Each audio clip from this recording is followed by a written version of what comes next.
ఉందా అనేది కాకుండా ఏది పెడితే అదే వాళ్ళు మాట్లాడుకుంటూ పోతున్న పరిస్థితి. కానీ అబద్ధాలకు పెద్ద కొడుకు అని ఎందుకు చెప్పినా మీకు, అబద్ధాల పునాదుల మీద చరిత్ర నిర్మించలేరు మిత్రమా, గుర్తుపెట్టుకో. ఈయన చరిత్ర కాబోతున్నాడు అనే విషయాన్ని మీకు చెప్పడానికి ప్రయత్నం చేస్తున్నా నేను.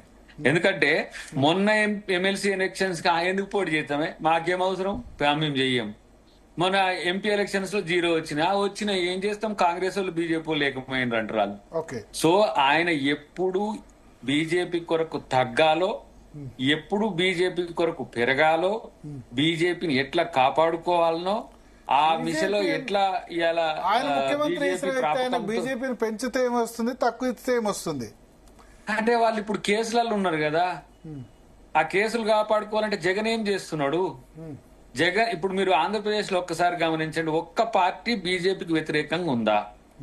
పాపం సిపిఎం వాళ్ళు తప్ప ఒక పార్టీ. జగన్ బీజేపీ వైపోయినాయి, మళ్ళా కూటమి పార్టీలు జనసేన బీజేపీ వైపోయినాయి, బీజేపీ వైపోయినాయి, చంద్రబాబు బీజేపీ వైపోయినాయి. అంత కన్ఫ్యూజన్. వాళ్ళేమో మిమ్మల్ని బీజేపీ ఫిక్సింగ్ అంటారు, రేవంత్ రెడ్డి నేను అంటున్నా అది వాళ్ళు అంటారు, వీళ్ళు మీకు జాతీయ స్థాయిలో కూడా వివిధ రాష్ట్రాల్లో ఉన్న పోటీలు తెలుసు, జాతీయ స్థాయిలో మాకు బీజేపీ జరుగుతున్న పంతం కూడా తెలుసు.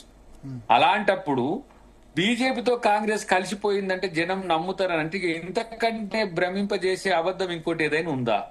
రెండవది, అతి ముఖ్యమైనది నేను చెప్తున్నా, ఇప్పటికైనా అసెంబ్లీకి వచ్చి ఇవన్నీ చర్చించు. ప్రజల కోసం ఊరికనే వన్ సైడెడ్ గా వెనక చైర్లు ఉన్నాయా లేవా అని పెట్టకుండా 10 లక్షలు పెట్టేసి మాకు ఇది చాలా పెద్ద మీటింగ్ అని చెప్పి సంకలు గుద్దుకుంటే విమర్శలకు కూడా సమాధానం చెప్పాలి కదా. ఇలా ఉపనాయకుడు ఉంటాడు కదా, మీకు తెలుసు కదా, శాసనసభలో ఉన్నారా ఉపనాయకుడు లేడు, లేకుంటే లేకపోయిండు పోనీ. అసలు నాయకుడు అయినప్పుడు ఉపనాయకుడు గురించి ఎందుకు? కనీసం కడియం శ్రీని ఉపనాయకుడు పెడితే మీరు తీసుకుపోయినట్టున్నారు. ఉపనాయకుడే డిక్లేర్ ఇయ్యలే ఆయనకి ఇచ్చుంటే అది కూడా హోదాగానే ఉండు కదా. ఇప్పుడు అదొక పెద్ద ఇష్యూ. ఇప్పుడు అసలు ఆయన ఇగో నలుగురు తప్పితే ఇంకొకరు లేరు ఇప్పటికి కూడా. మీరు ఆ స్థల పరిశీలన నుంచి మొదలుపెట్టి ప్రచారం నుంచి మొదలు పెట్టండి. ఇప్పుడు నేనేమంటున్నా అంటే అసలు ఇదంతా ఎందుకు చెప్పుకొచ్చిందంటే, మాకు పొన్నాల లక్ష్మయ్య గారు మొట్టమొదటి తెలంగాణ ప్రదేశ్ కాంగ్రెస్ కమిటీ అధ్యక్షుడు. ఆయన ఇప్పుడు మీ బీఆర్ఎస్ కు వచ్చింది అనుకోండి, అది వేరు విషయం. రెండవ అధ్యక్షుడు ఉత్తమ్ కుమార్ రెడ్డి గారు. మూడవ అధ్యక్షుడు ఇలా మీరు మా ముఖ్యమంత్రి గారు రేవంత్ రెడ్డి గారు. నాలుగవ అధ్యక్షుడు మహేష్ కుమార్ గౌడ్ గారు. ఇప్పటికి మా పార్టీకి 4 మారిండ్రు. మీ పార్టీకి ఎప్పుడన్నా జీవితంలో ఒకసారి బీసీలకు, ఎస్సీలకు, ఎస్టీలకు పార్టీ అధ్యక్షుడు, జాతీయ అధ్యక్షుడు ఆయన ఉంటే మా రాష్ట్ర అధ్యక్షుడు నీరని అంటున్నాం. అది కాదు, మీ కుటుంబానికి కాకుండా వేరేటోళ్ళకి అనియండి. పోనీ మీ 4 కాకుండా ఎట్లాగో మీ కొడుకు గారికి అదేంటిది జాతీయ అధ్యక్ష పదవి, పార్లమెంటరీ పార్టీ పదవి 2 వదులుకుంటారా? మరి ఎట్లా ఇప్పుడు మేము కాంగ్రెస్ పార్లమెంటరీ పార్టీ చైర్పర్సన్ ఎవరు?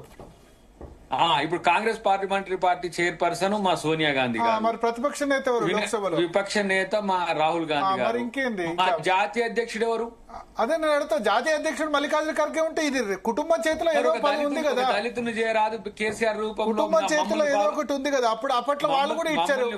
లేదు అప్పట్లో ఈటల రాజేందర్కి ఇచ్చారు కదా వాళ్ళు కూడా. అది ఏది శాసనసభ పక్షం ఈటల రాజేందర్కి ఇచ్చారు వాళ్ళు కూడా. ఎల్పీ ఇచ్చేసి మళ్ళీ ఎట్లా కొట్టిండ్రో, డిప్యూటీ సీఎం ఇచ్చి రాజయ్యని ఎట్లా కొట్టిండ్రో, అది చరిత్ర.